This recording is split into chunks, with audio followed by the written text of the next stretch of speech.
It recognizes our belief in God, our country, not just individuals, our country, our founding fathers codified this in the documents that founded this country. Our reliance, our belief in God, and our reliance upon God. Of that, there's just no debate on that. You may like it, may not like it. Declaration of Independence, we find these truths to be self-evident, that we are endowed by our Creator with certain inalienable rights, of which are life, liberty, and pursuit of happiness. It goes on in the Constitution to say we are putting together this Constitution in a preamble to secure the blessings, not only for ourselves, for posterity. And that Constitution followed with a Bill of Rights that enumerated those godly rights given to man, including the very first one, which was a right to believe in God and to express that belief anytime, anywhere, including the public square. 33 million. It's proven to the money investors that people want something to feed their souls, not just their worst desires. Absolutely. And yes, indeed. This kind of sums up my entire dialogue career on the heat of the night. You ready for this? Okay, this is it. My 7 years on the heat of the night. My dialogue all summarized into this. Get right on it, Chief.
Captain Skinner, but Bubba's my name. I like my iced tea sweet and my women the same. I'm your brown-haired badge here in little old Sparta, but nobody's bigger or tougher or smarter. If you're looking to fight, best not be with me.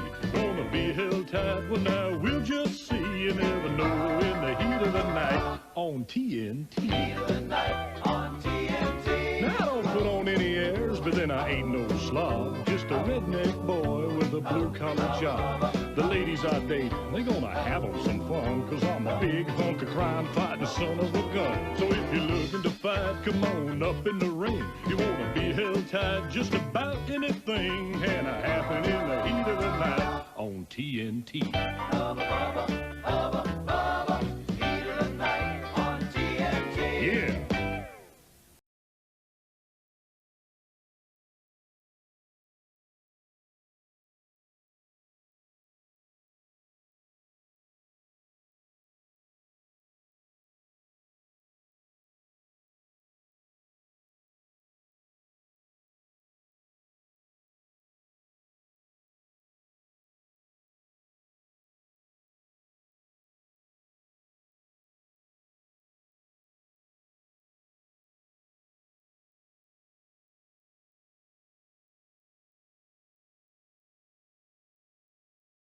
At KXEX, this is the Autry Show. No retreat. And so, my fellow Americans, ask not what your country can do for you. Ask what you can do for your country. Mr. Gorbachev, tear down this wall. What the hell's going on out here? Everybody crabbing out there. Nobody. That the only thing we have to fear is fear itself. Today, I consider myself the luckiest man on the face of the earth. I'm not fearing any man. Mine eyes have seen the glory of the coming of the Lord.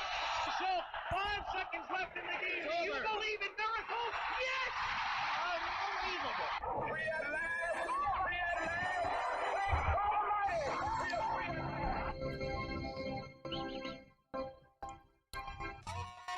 listening to the Alan Autry Show on the best talk in town. Talk Radio 1550 KXAX. Call Alan now, 559-899-1550. Hey, welcome to Alan Autry No Retreat. I'm old Alan Autry, or what's left of him after 30 years in Hollywood, 8 years as mayor. Not much left of me, but what is left is here for your listening and viewing enjoyment. Welcome, Bullet Bob Lioni. Hey, Hoss, how you doing, buddy? I'm doing better than I deserve. Better than I deserve, isn't it? We're both doing better than we deserve. Thank goodness, we don't always get some what of the things we deserve. did when we were young. I wonder how we still made it this far. Ooh, talking about counting your blessings. Oh, my word. Gosh, I once drove an MG down the mountain at Lake Tahoe and got to the bottom and remembered nothing about the journey. With Hank Marioni asleep on the driver's seat. I'm going across that lane, and I'm just laughing and like a madman. Got down to the bottom of that and sobered up. Went, oh my gosh. What did I just do? Oh, not that I could have killed me and him, but I mean, somebody else. Yeah. Oh, and God saw fit to let me get through that and have a little wisdom later on in life. My goodness. Give us a little more time. Yeah, on that note, hey, I don't know if you listened to the show or watched the show yesterday, but I'm getting a little bit of flack. Not as much as I thought, but a little flack.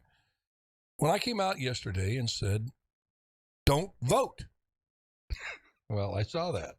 The most important midterms in the history of our country, and I was telling a certain segment of our population, don't vote. Some might assume that think that I'm just stone cold right-wing conservative, that I'm telling people on the left, the wokesters, not to vote. No, they're going to vote because they believe something. They believe differently than me. And last time I checked, in this country, we still have a right to disagree and not have our voting rights taken from us. But Pearl, I was talking, and I really want your feedback on this.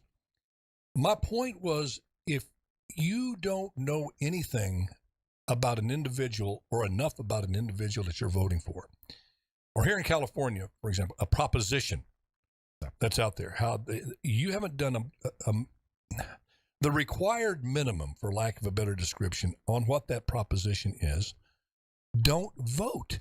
I likened it to, you never give somebody a gun and that's never held a gun before, doesn't know anything about how a gun works, and say, go out and go hunt. No, they could probably hurt themselves. If they know how to use it, they can kill some animals for food. They can use that gun, if need be, to protect themselves and their home. They know how to use that gun properly. But if they don't, they can wind up shooting themselves, which happens a lot, or somebody else. Why is that so controversial? Why should you?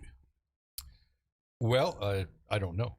I heard your when you first mentioned that yesterday, I thought, Hoss has totally, completely lost his mind now. Yeah, a lot of other people did too. I don't know where he's going with this, but once you provided your explanation, I thought it was quite reasonable.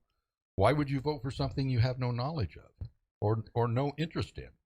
And I can't answer that one, but I have a stinking feeling that there's a ton of those folks out there. Oh, there is. And the statistics prove it. They're just voting either by party line or just to say they voted. I don't know. It's always baffled me. And look, I'm not the brightest bulb in the chandelier by any stretch of the imagination. Like that. Never have been, never will be. But I always took a little bit of pride in educating myself. Nobody's going to do it for you. Right. Educating myself and getting some information on the various issues of the day. And you can pick the minds of people you respect as part of that process. And talk to folks, sure. Talk to folks, get their feedback, what they feel, what they think, what they understand about the propositions. And in California, we have a boatload of propositions every election, even midterms.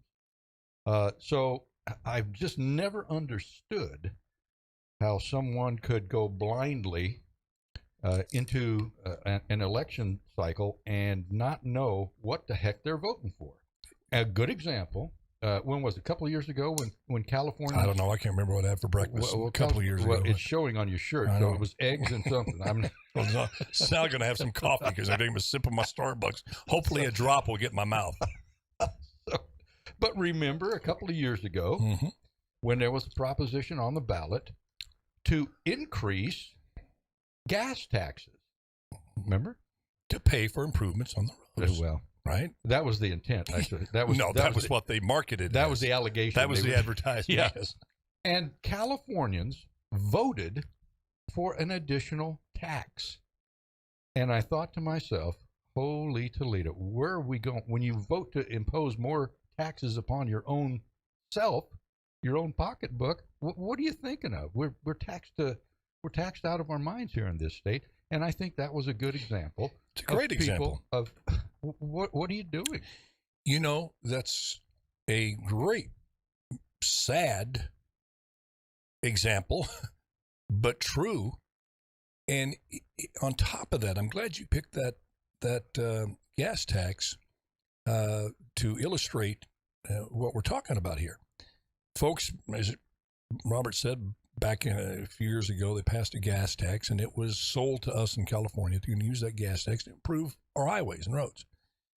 Well, the 10 years after that gas tax was passed, as everybody looked at each other and goes, sounds good to me. Yeah. Bad mistake. Sounds good. Didn't read the fine print. Didn't read the fine print.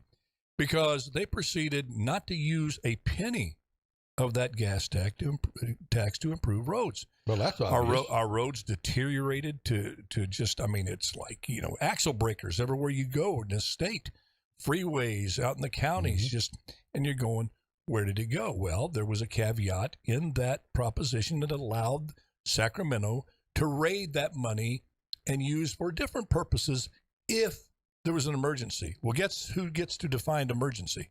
Not you or I. See, my emergency is I just broke the axle in my car and it's going to cost me $3,000. No, you don't get to pick that as an emergency. The Sacramentans get to say, well, we need to do another experiment in social engineering on your kids. We got to teach them that they're born racist or they're born an oppressor or being oppressed, and use the money on that. Here's where my point, I think, comes very, very clear. On this, boy, I'm glad you brought that up. You know, we're so fine-tuned, people think we rehearse the show. Well, you know, it's kind of amazing how great we're together on each other's lines. News to a lot of people. Hate to break it to them. We rehearse this. I cannot tell you how many people I talk to when they put a second gas tax on the ballot. I think in 2020, it might have been 2018. Wasn't that Recent. long ago. Yeah. How many people, it was second verse, same as the first, as Henry VIII would say. Yeah.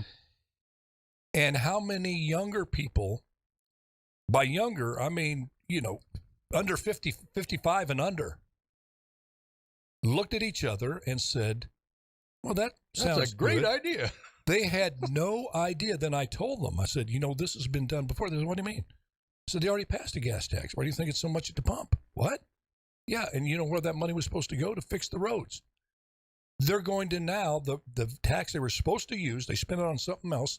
Now they want to come back and tax you again, and they're telling you the same thing, the same bill of goods. And you know that old phrase, first time you screw me over, shame on you. Yeah. Second time. But people were so ignorant because they didn't do the minimal of homework. All they had to do was Google gas tax history in California. That's all they had to do. And they would have found out, but they didn't do it. And the gas tax passed. Again, And I think it was a substantial majority of voters too, wasn't it? Exactly. It was like 65 to 35 or something like that. They got me in this state on Prop 98 to give half the budget to K through 12 education. Sounds good. Boy, who's not for kids and who doesn't respect teachers? Yeah.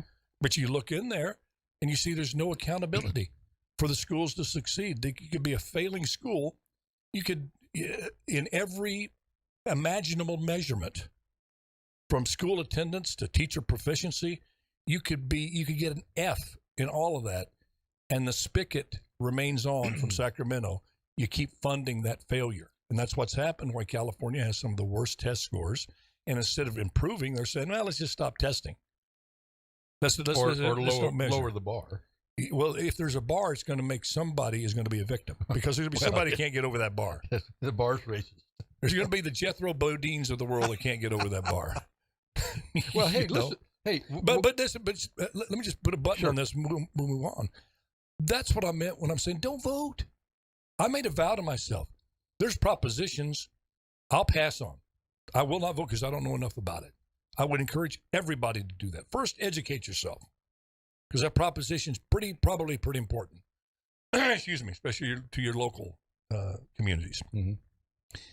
And I have passed on races that between individuals, supervisors, state senators, I'm going to be totally honest with you. Things in my life going on, and I just didn't study it enough. I didn't even give it the minimal enough time to know what Joe Schmo stands for. So I looked, Joe Schmo's running against Jane Johnson, and I don't know really what either one of them stand for. And then it turns in, I see people, it's like their first time at the racetrack. They take the racing form, they see the names. Oh, okay, Amen Brother. Oh, I go to church. Amen Brother's going to win. Or they go down and say, John Henry. Well, I had an Uncle John Henry. Well, wait a minute. He's like 90-1. That's okay. My favorite color is purple. That horse has got purple silks on. I was with the track one guy who looked for the horse that took a crap right before he ran. That was his a little bit lighter handicapping method. Now, I don't know how you transfer that to politics, but he would. He'd find out what candidate had taken a crap before they decided to run and probably vote for him. But you get my point. You know, if just God, because the thing is, and then I'm going to turn this over to you for final thoughts. We'll move on to the other subject. I use that gun analogy.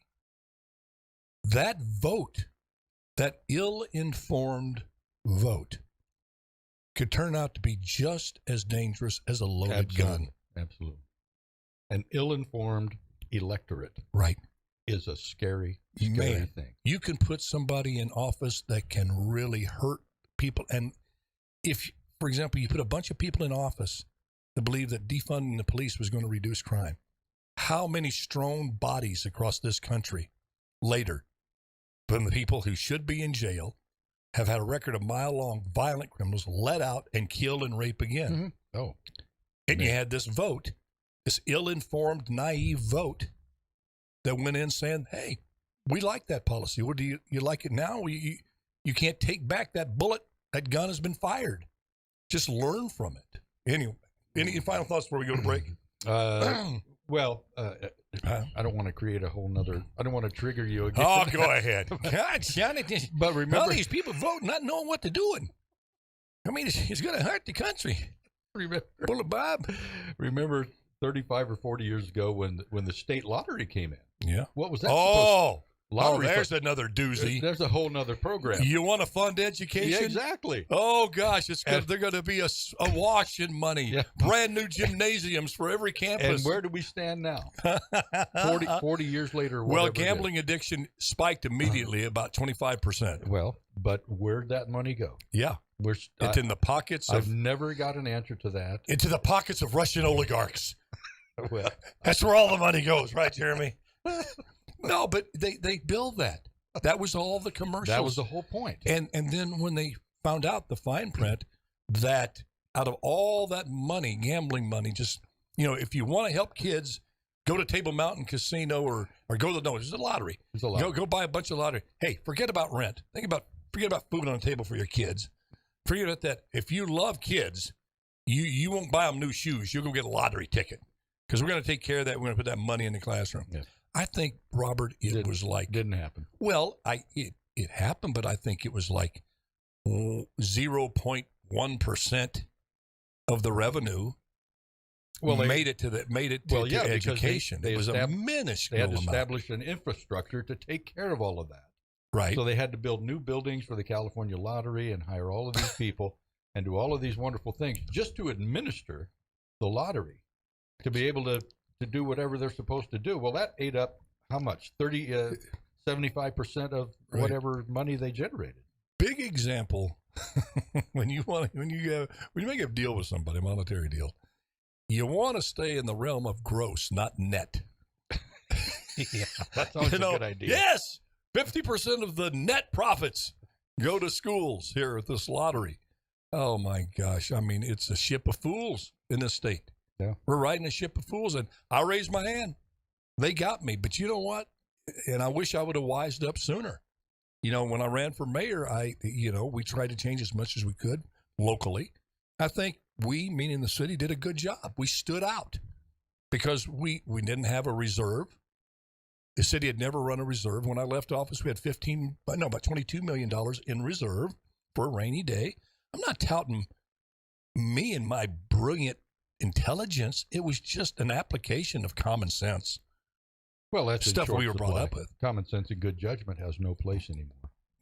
Seems like everything is, up is down, and what George Costanza liked, up is down and green is blue. My fear is the return of common sense is going to coincide with the first nuke that Putin lets go over there in the Black Sea and blows up the entire Ukrainian Navy, and then they're going to say, well, maybe it was common sense that you talk peace with the biggest nuclear power. Maybe he wasn't bluffing. Yes. By that point.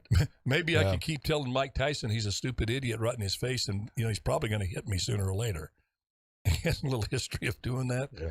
Oh, folks, we're going to take a quick break. When we come back, we're going to talk about, because it's Free for All Friday, we're going to talk about Tom Brady. Gosh, man, what a guy. Yeah. Greatest quarterback of all time. Great looking. Just good looking dude. Nice guy by our estimations. I think I hate him. No, I don't. No, I really respect him, but we're going to coach him up. We're going to give from our hearts, Tom Brady, from our hearts, a little tough counseling here. A little tough love. Yeah. And, so stay tuned. This is Alan Autry with Bullet Bob Lioni. Promise we'll be right back.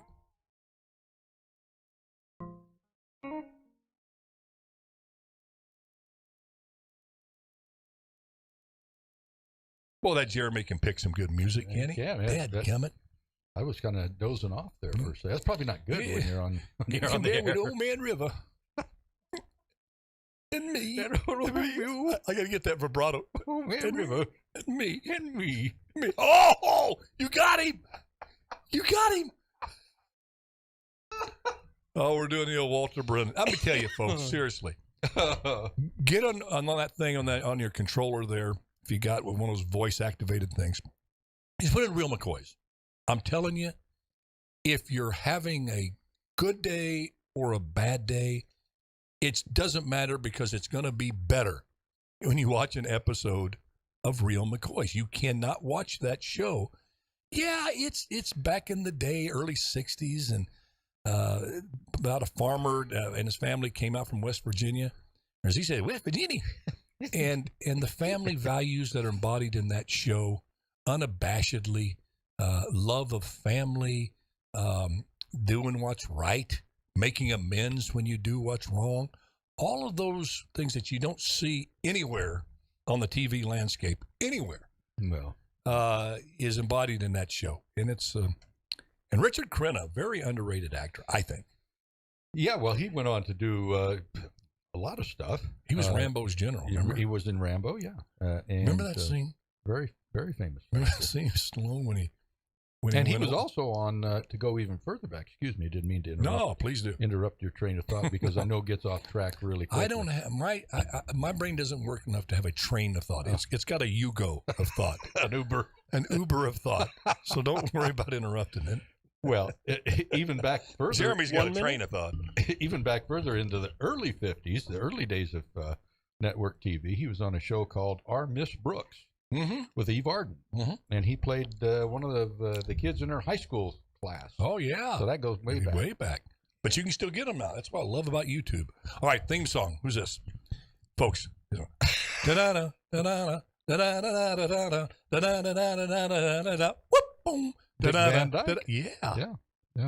That's pretty good, isn't it? You know the show the show I really like to watch is Dobie Gillis. Oh gosh, remember Maynard G. Krebs? Work. You mentioned work. Oh man, Dobie. I like that show. Don't you think Happy Days was just kind of an extension of that? It had a similar theme, yeah. 10 seconds? Similar theme. 10 seconds. That was a quick spot break.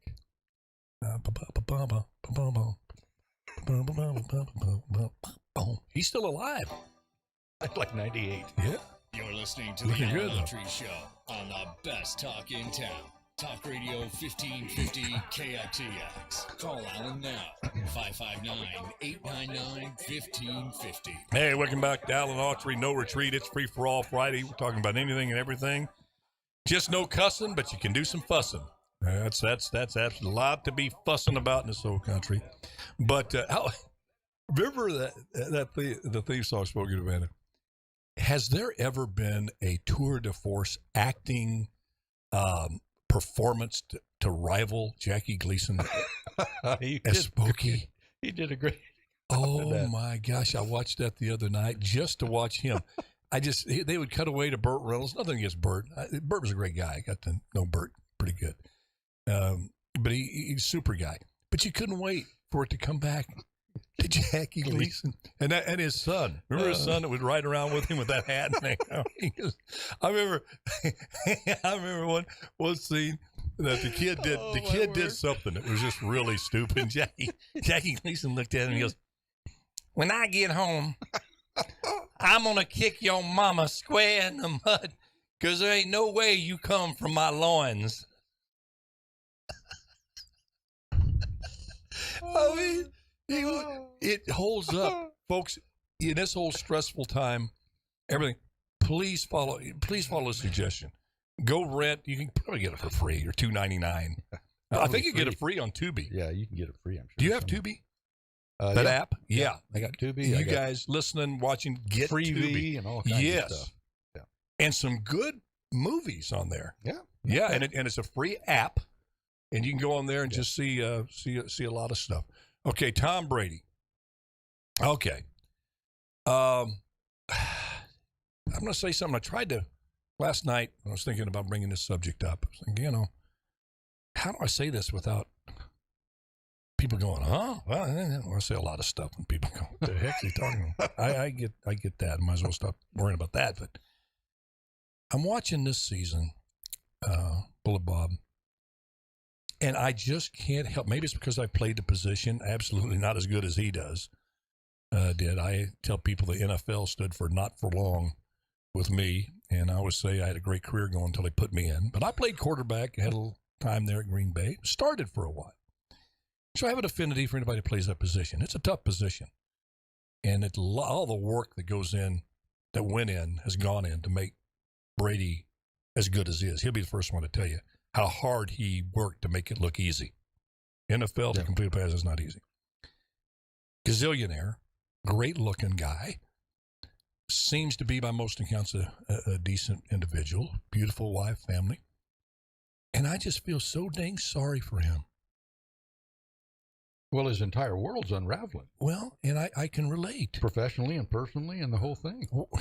What you're seeing, I feel from the bottom of my heart. And I would tell him this if he was here with all due respect, because I've been there, done that again, not to his level, but playing pro sports, at least pro football, is one of the most addictive things you can do this side of heroin. And in many ways, it may be worse than heroin. It's tough to go to a rehab. You have to just figure this out when you stop playing, because it's unnatural to have 60,000 people, millions of people adoring you and applauding you and exalting you as a result of how you do your work. You know, the guy down on Blackstone that's, ironing the pants, might put the perfect crease in those pants, and you pick them up and boy, it's going to be great. That crease is going to be great. I'm going to this event tonight. I'm going to look good. But there wasn't 60,000 people applauding that guy who pressed those pants. And Bobby, you brought up a good point. You should be in the insurance business. Yeah. You close a deal that's going to really help somebody's life and bring security to their life with that insurance. It's a really good thing. You didn't have people giving you a Lombardi trophy or the insurance trophy for that. When I was mayor, I didn't have people, exalting my greatness for successfully negotiating a sewer connection fee, but I did get enough of the applause. I did complete enough passes to feel that feeling of tens of thousands of people there in that stadium and millions watching on TV applauding what you just did. Throwing that touchdown pass. The adrenaline rush can't be described. I can't even get there. Yeah, and so put it in perspective. I got, they say when in the NFL they have a lot of ways when they part ways with you to make you feel good. They say, well, we're releasing you. You've been released. Or you were waived today. No, the thing is you got fired. You're no longer here. They don't want your services anymore. Service is not needed. Get fired. Don't let the butt hit you in the butt. Don't let the door hit in the butt on the way out. Yeah. And 2.5 years I was in the NFL. And it took me several decades to fully get over that. Oh, you never told me that. Yeah. I guess I never asked. But yeah. I wanted it back. And I see Brady, and by his own words, like I said, so addicted that it looks very much like it's going to cost him his family. Yeah, I just... And for what? He's 45 freaking years old. Well, we talked How many about Super that. Bowls do you need? I mean... How much money do you need? What other gratification do you need in your life? You have everything you need. Mm-hmm. But and sometimes that's not enough. Well, on his podcast, apparently, he's starting to understand this about himself. He came out and said, look, and I'm paraphrasing a little bit, but not much. This is pretty much the intent. You can go look at it yourself, bring up his podcast or Google it. But he said something to this effect. He says, look, I felt I had things in the proper place. I was not going to let this own me, this coming back for this year with my family, with the whole thing. It was going to be different. I felt it. Well, he wound up leaving camp for 2 weeks. Then this last game that they lost, he didn't even go to the Saturday walkthrough. He went to a wedding, and your quarterback, I've been there. To go through the Saturday night walkthrough before Sunday game without your starting quarterback is weird. Don't let anybody fool you. Yeah, his teammates covered for them, but it affected them. You got your number 2 out there. The game is tomorrow, and you don't have your leader out there. And so he's making these decisions kind of like to show himself and others, this is not my life. This doesn't own me anymore. But he was making wrong decisions. You don't exemplify that. You don't illustrate it by not making your walkthrough on Saturday. Yeah, he sent a video to the wedding, what have you. And then he finally came out and said on the podcast, he goes, I'm really pretty much back to the old guy now. He says, I only know one way to succeed, and that's to give it every ounce of my attention to the exclusion of everything, including family, I guess. If I was his teammate... That's why I feel sad for him. I feel bad for him. But from another perspective, yes, you do, obviously, because I think the guy's totally mixed up right now. But if I'm his teammate, and he's coming back now saying, oh, I figured it out, at this point in the season, I'm saying, where the heck you been for the first 6 games? We need a full total commitment from our number 1 guy. Right. And you're not committed to this team and to helping us win football games? And he's exemplifying. I can relate to it. I've been through a divorce. And I'm just telling you, those that are listening have been through that unfortunate journey. It doesn't matter if you're divorcing somebody with absolute certainty is the right thing to be doing. There's no longer can you live with this individual, especially when there are kids involved. And with certainty that you're doing the right thing for you and your family and your kids. It still sucks. It's horrible. Big time. I've been there. Have you? I didn't. Yeah. Oh, gosh, yes, I do remember that. Because you were such a wonderful lady now. I think you were always married to, to Lori. Yeah. It's, you get short-tempered. You see him chewing out linemen on the sidelines. You see him just doing, you're just going, dadgummit, I wouldn't trade places with that. No. To find a life I got right now for his bank account, his situation. He's got some issues. He's got and I just wish him just get through this season without getting a concussion. I mean, he's getting beat up too. That'll rip your 45 joy. 45 years old. Yeah, but he's getting slung to the ground like Tua. And that'll rip your. Trust me. Yeah, that'll make you think twice about your love of the game. Yeah. All right, we got some callers on the line. We got Laura and Amanda. We'll go Laura. She's been waiting the longest. Laura, are you there? Amanda, you hang on too. Can't sign it, Laura. Are you there? Is she potted up in here, Jeremy? Yeah, I know Miss Fish is there. We're trying to get on the line. There's Jeremy. Get me ready. God done it. Is she good now? He didn't have her sound up. Hey, Laura, are you there? I'm here. All right, we got you. We got the right button mashed. Good job. Good job, Jeremy. Way to mash that button, Jeremy. Hey, what's is this note that I have accurate, that you know how to easily read propositions for voting?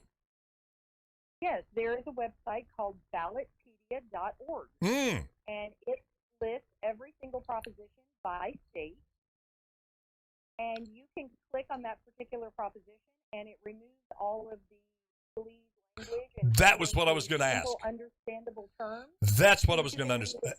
Wow, that was going to be my question. Was okay? It's listed up there, but is it understandable? Wow. I'm going to write that down again. What's it again? Ballotpedia, BALLOTIA.org. Well, but now, Laura, you're making the assumption that people will actually do that research. Well, she's given them at least some place to go. Yeah. It doesn't take a long time. If you can sit there for an hour and watch TikTok videos, you can log on to uscongress.gov and seek out the candidates, that the incumbent candidates that are running in your district. That's all you've got to look up, is the people that you're eligible to vote for, and their voting record is listed. So they can tell you whatever they want to tell you in their little ads, where they make their opponent look black and white, like they're so evil, they're devoid of color, and all of that. But it doesn't matter at the end of the day. What matters is their voting record. Right. What did they actually do? Exactly. I'm totally disinterested in what a politician says, what they say they're going to do. I want to know what you have done. And that's the fastest and most easy way to do that. It's easily accessible. A fourth grader can easily go on there and navigate the website. You can go to the link of your particular senator or your congressman. You can even do that on a state level, because it is required by law that every single vote is recorded and is public information. Love it. Yep. Love it. We got to promote this more often on places like that. Way to go, Laura. Well, way to go. I'm going to make a list of all of the websites for people, and I'm going to email that to the station. Okay. So that they can post that on the Facebook page. Beautiful. Oh nice. My gosh, you're an angel. Oh man, thank you. That makes me feel. You know what?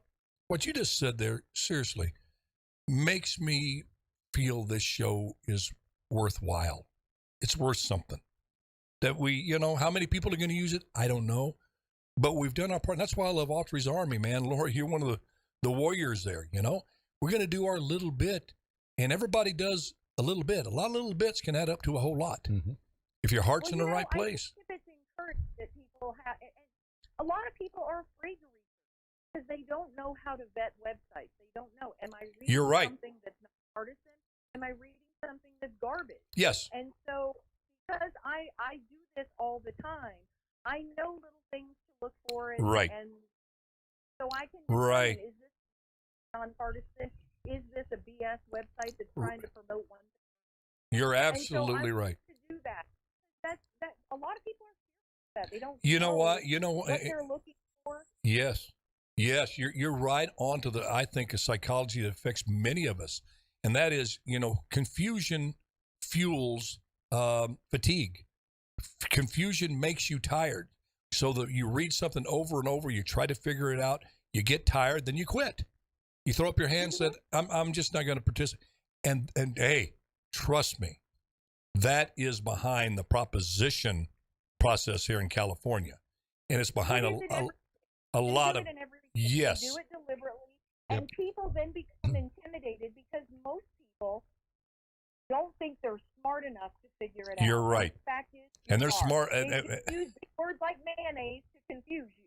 Exactly. And more times than not, they are much smarter than the candidate they're studying. Sincerely. But most people don't think they are, and that's the unfortunate part. It's funny you mentioned that, and I think a lot of people can relate to this. You probably, Laura, can as well.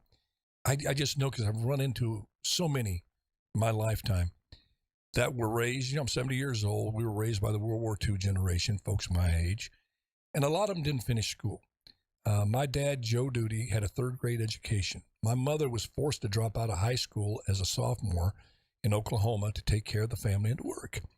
And yet, two of the wisest, smartest people I've met in my lifetime, and I have rubbed elbows with presidents, so many PhDs, I can't tell you, a lot of so-called brilliant people society would label them as. Mm-hmm.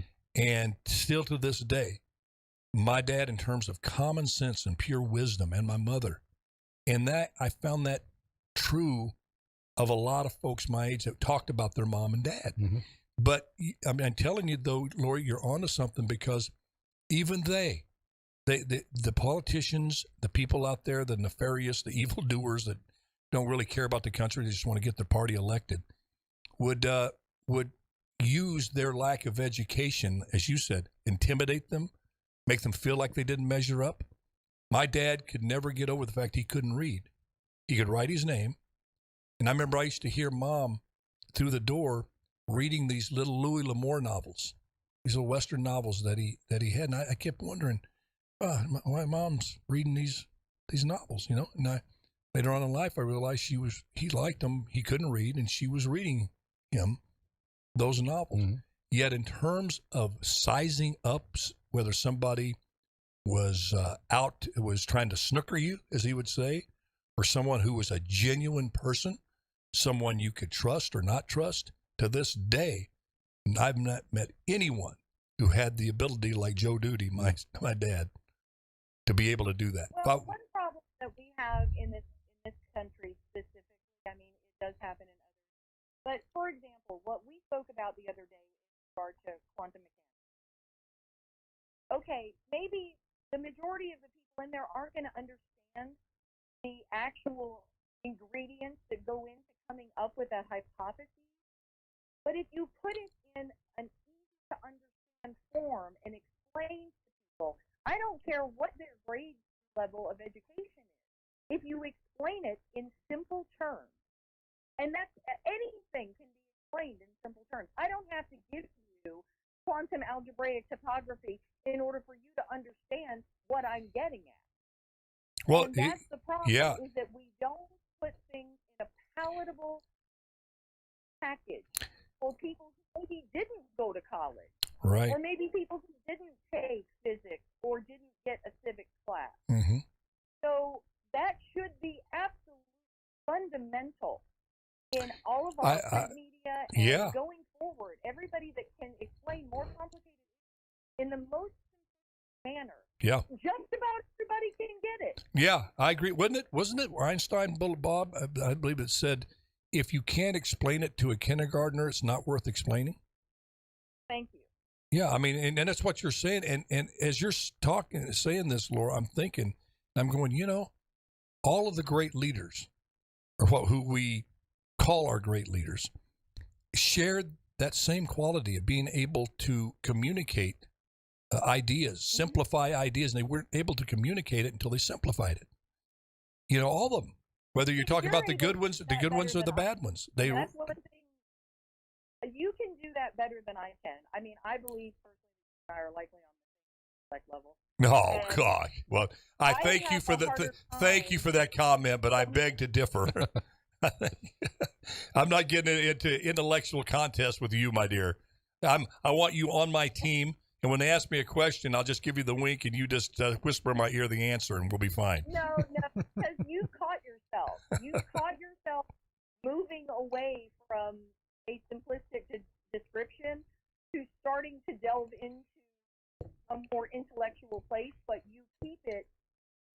You rein that in better than I do. I mean, I have trouble sometimes in doing that, and my husband goes, "Well, you just made everybody feel like an idiot." Well, let me tell you something though. Let me just tell you straight from my heart, like I did with Brady. Yes, what you talked about the other day was very deep, but let me tell you, Dagnabbit, you did a good job explaining it. You really did. I got more out of that, and I will say this, not self-effacing. I'm not putting myself down when I say this. It's not some false modesty and humility when I say this. Truly, if I could understand some of it, then pretty much everybody can.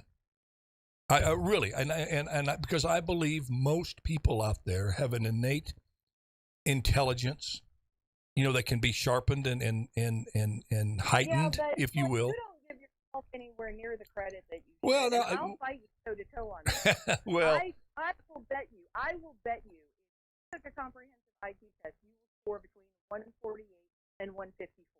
I score at 152. Well, I wouldn't do no 154. I believe. But Laura, hey, you are the best. Thank you for calling in for that. Dag nabbit, thank you for just in general for everything you do and your love of your country. I could go on and on and on about how much I appreciate and respect you and love you so much. But this last thing about that thing. Yeah, that's what I was going to say. Yeah, that's what I was going to say. That thank you. Make sure you send that, because I think it's going to help a lot of people. I know it's going to help me. Laura, thank you. We need to go over here to Amanda because we haven't talked to her in a while. In Viva. Love you too. We got Amanda. She's still on? Do we have to mash into the... Hey, Amanda. How you doing, dear? Been a while. It has been a while. Sorry. Yeah. What you been up to? Oh, not too much. I'm just working. Good. That's good. Yeah. Well, I wish I could come to work in sweatpants like you do, but well, that's what us quiet quitters do. We just kind of put on the sweatpants, come in, give it a half-assed little effort. Hey, Amanda, that's his best wardrobe. That's his going to meeting clothes. No, I tell you, that is not true. I have a T-shirt with a bow tie. A bow tie painted on there. That's my Sunday go to be. Fancy occasion. Hey, exactly. You said you got a comment about the midterms? What's going on? Yes. Okay. So, first of all, I just want to say I heard your comments about police. Thank you, as a wife of a retired police and a mother of 2 police. Thank you for your comment. Because I completely agree.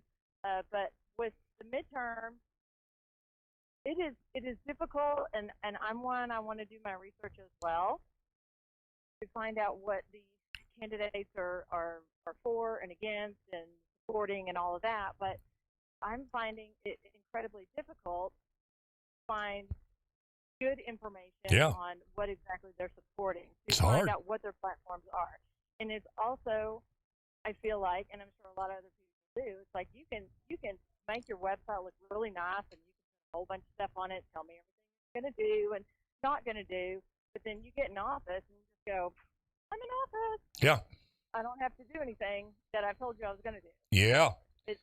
It's incredibly hard, but even though I do my homework and I do want to know what the issues are, it's difficult because, I'm sorry, I trust a politician as far as I can throw them. Mm-hmm. So it's just so much harder now. And then after reading an article this morning from, I believe it was in Arizona, about the Dominion machines, I don't know if you saw this, that they're finding out that it's changing 25% of the votes that are being put into the machine. Oh, they're finding that with those Dominion machines. So we're about ready to get yanked from Facebook here. But no, I'm not afraid to go there if that's what was reported. I mean, you discussed it. That was today in the paper? Yeah. Yeah. My husband was nice enough to read that to me while I'm getting ready for work, trying not to throw up now, going to work, reading all that, because the government officials they're saying, oh no, the elections are fine, nothing's going to get stolen, but yet we send out all of these, I don't know if I think it was Arizona again, that sent out all of these ballots that were incorrect, and it's getting harder and harder to trust the democracy, the system that's been put in place when there's all of this stuff coming up. Well, to even question it, if you even question it, if you say, hey, can we examine this issue of these machines with a bipartisan approach and with the experts in the room and just do a scrub on this thing and see.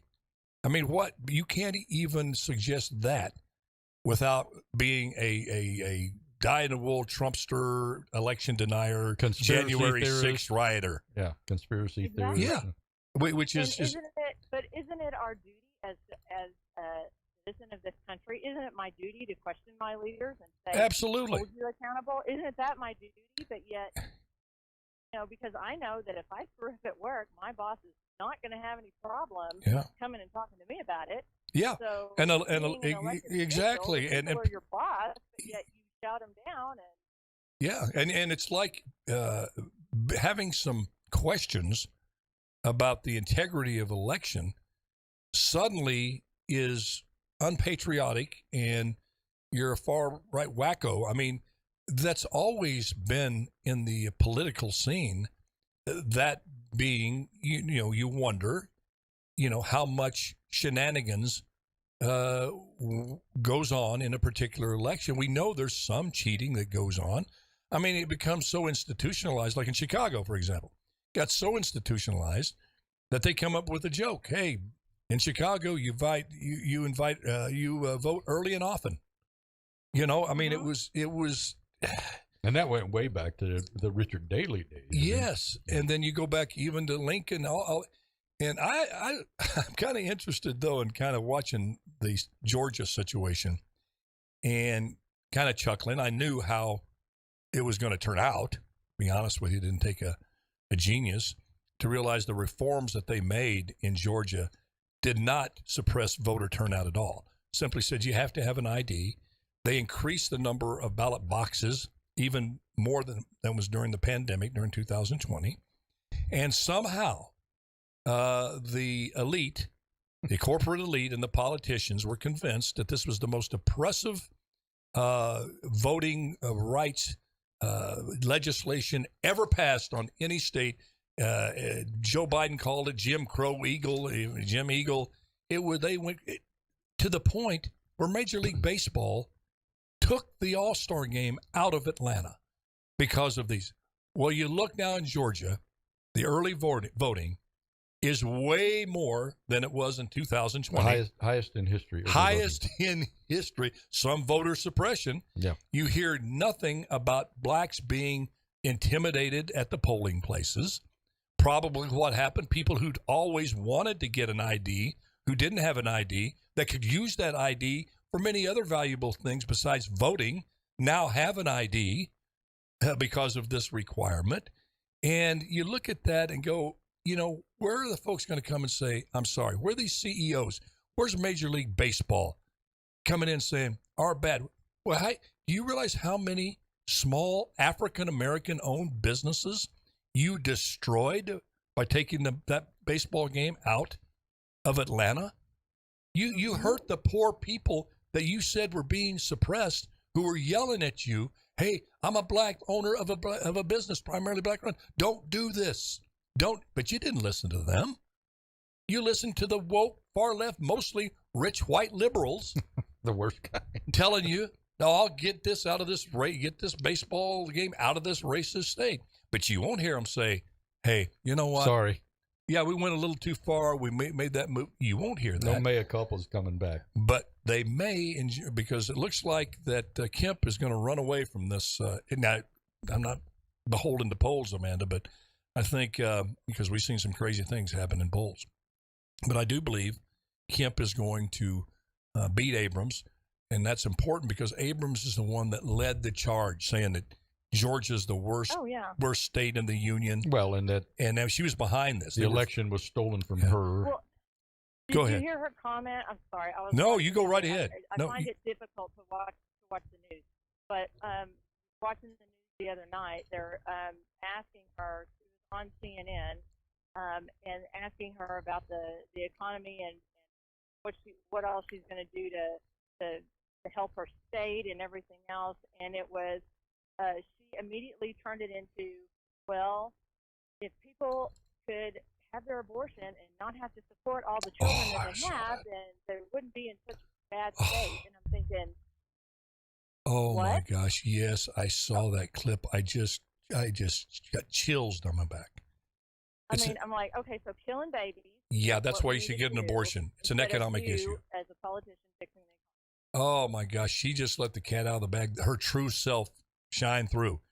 She doesn't have any kids, apparently doesn't want any kids, and reducing a human life to that type of,